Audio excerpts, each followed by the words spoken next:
Hello everyone, welcome back to the my YouTube channel.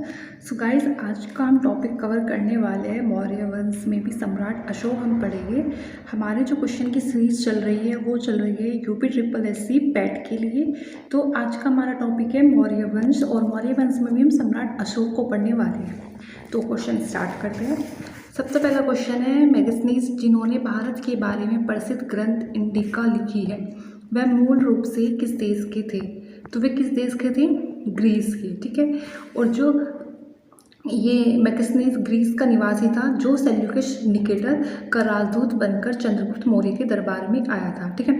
इन्होंने कौन सी पुस्तक लिखी थी? इंडिका। ठीक है। नेक्स्ट क्वेश्चन है, मौर्यकालीन भारत के विवरण वाले इंडिका के लेखक कौन थे? अभी हमने इस पर बात करी है, तो कौन थे? मेगस्थनीज।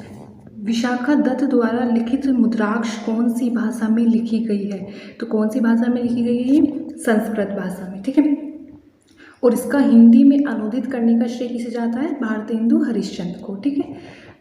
नेक्स्ट क्वेश्चन है, नगर पालिका प्रशासन की एक विस्तृत प्रणाली की स्थापना के लिए निम्नलिखित में से सबसे प्रसिद्ध राजा का नाम बताइए। तो सबसे प्रसिद्ध राजा कौन था नगर पालिका प्रशासन के लिए? चंद्रगुप्त मौर्य। ठीक है। नेक्स्ट क्वेश्चन है हमारा, निम्नलिखित में से किस संप्रदाय में बिंदुसार की रुचि थी? तो किसमें थी? आजीवक में। ठीक है। किसमें थी? आजीवक धन में रुचि थी। ठीक है।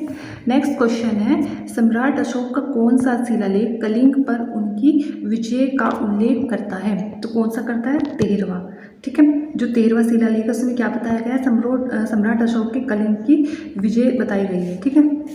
अशोक ने अपना राज्य अभिषेक के 8 वर्ष बाद 261 ईस्वी में कलिंग पर आक्रमण किया था। ठीक है। कितने वर्ष बाद? 8 वर्ष बाद, जब उनका राज्य अभिषेक हुआ था उसके बाद 261। नेक्स्ट क्वेश्चन है, अशोक के आक्रमण के दौरान कलिंग की राजधानी कौन सी थी? तो कौन सी थी? तोसली, जो कि कहाँ पड़ता है? उड़ीसा में। ठीक है।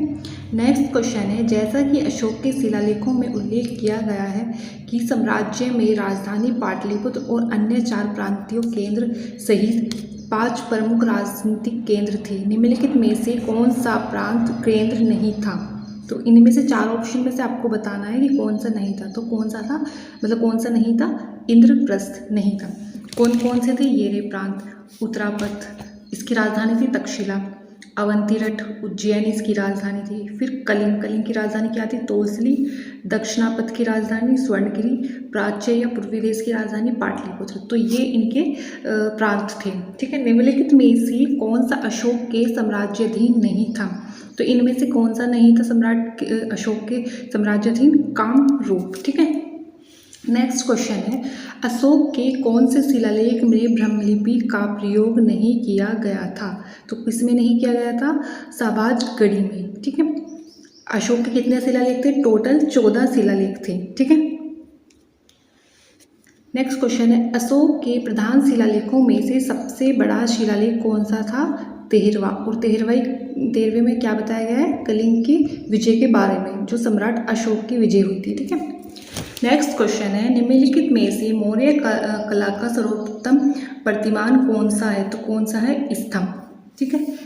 नेक्स्ट क्वेश्चन है, अशोक का सिंह चतुर्मुख स्तंभ शीर्ष का एक स्तंभ पर था, क्या था? सारनाथ। ठीक है। सारनाथ एक स्तंभ पर था। ठीक है। तो इसमें ना 4 शेर बैठे हुए हैं, सभी की पीठ एक दूसरे से सटी हुई है। सारनाथ के अशोक का स्तंभ भारत ने राष्ट्रीय प्रतीक के रूप में अपनाया था, और इसके निचले भाग में स्थित चक्र को भारतीय तिरंगा। सो नेक्स्ट क्वेश्चन है, मौर्य अर्थव्यवस्था मुख्य रूप से किस पर निर्भर थी? तो किस पे निर्भर थी? कृषि पर निर्भर थी। ठीक है। और इसमें भूमि कर्ज से भाग कहा जाता था, राजस्व का प्रमुख स्रोत था, और यह उत्पादन का 1/6 होता था। किसमें? मौर्य वंश में। ठीक है।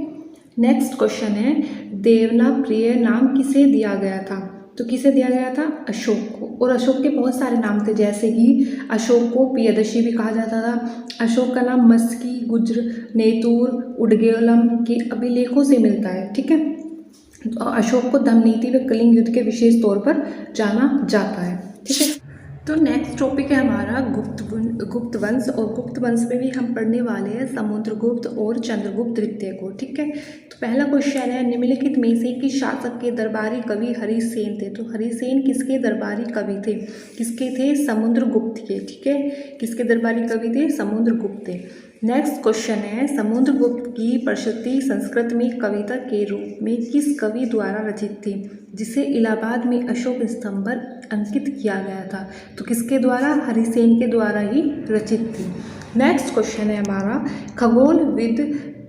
खगोलविद ब्राह्मीर और कवि कालिदास किसके दरबार का हिस्सा थे? तो किसके थे? विक्रमादित्य के। विक्रमादित्य के नवरत्नों में से एक थे ये। ठीक है, अभी नवरत्न पे बात करेंगे कौन कौन थे।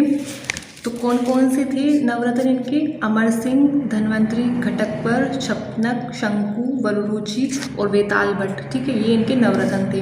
अभिज्ञान शाकुंतलम किताब के लेखक कौन है? तो उनके लेखक है कालिदास। और कालिदास ने इस तरह क्या क्या लिखी है? विक्रमाश्य, मालविकाग्निमित्रम, रघुवंशम, कुमार संभव, मेघदूत, ऋतुसंहार, ये कालिदास की प्रमुख रचनाएं हैं। नेक्स्ट क्वेश्चन है, मालविकाग्निमित्रम पुस्तक किसने लिखी थी? तो कालिदास ने। नेक्स्ट क्वेश्चन है, गुप्त काल की प्रसिद्ध महिला शासक कौन थी? तो कौन थी? प्रभावती। यह चंद्रगुप्त तृतीय की पुत्री थी और वाकाटक नरेश रुद्रसेन तृतीय की पत्नी थी। ठीक है, चंद्रगुप्त मौर्य के इस प्रसिद्ध राजनीतिक सलाहकार निम्नलिखित सभी नामों में से जाना जाता था। इसके अलावा उनका क्या नाम नहीं था? तो उन्हें समुद्रगुप्त के नाम से नहीं जाना जाता था। चंद्रगुप्त मौर्य के चाणक्य भी कहा गया है, कौटिल्य भी कहा गया है और विष्णुगुप्त भी कहा गया है। नेक्स्ट क्वेश्चन है, निम्नलिखित में से किस शासक के दरबार में बहुत से विद्वानों को नवरत्न के रूप में अलंकृत किया गया था? तो अभी मैंने आपको पीछे भी बताया था किसके दरबार में? चंद्रगुप्त सेकंड के दरबार में। ठीक है, नेक्स्ट क्वेश्चन है हमारा, भारतीय इतिहास में धन्वंतरी कौन थे? जो चंद्रगुप्त सेकंड के दरबार में नवरत्नों में से एक थे धन्वंतरी, तो वे कौन थे? कौन थे वे? चंद्रगुप्त विक्रमादित्य की सभा को सुशोभित करने वाला प्रसिद्ध चिकित्सक थे। ठीक है, क्या थे ये? प्रसिद्ध चिकित्सक थे। तो गाइस, ये था हमारा गुप्त वंश और मौर्य वंश से रिलेटेड इंपॉर्टेंट क्वेश्चन, जितने भी प्रीवियस क्वेश्चन आए हुए हैं। तो वीडियो अच्छी लगी तो वीडियो को लाइक कर देना एंड चैनल को सब्सक्राइब करना। तो नेक्स्ट वीडियो में मिलेंगे नेक्स्ट टॉपिक के साथ। Thank you so much.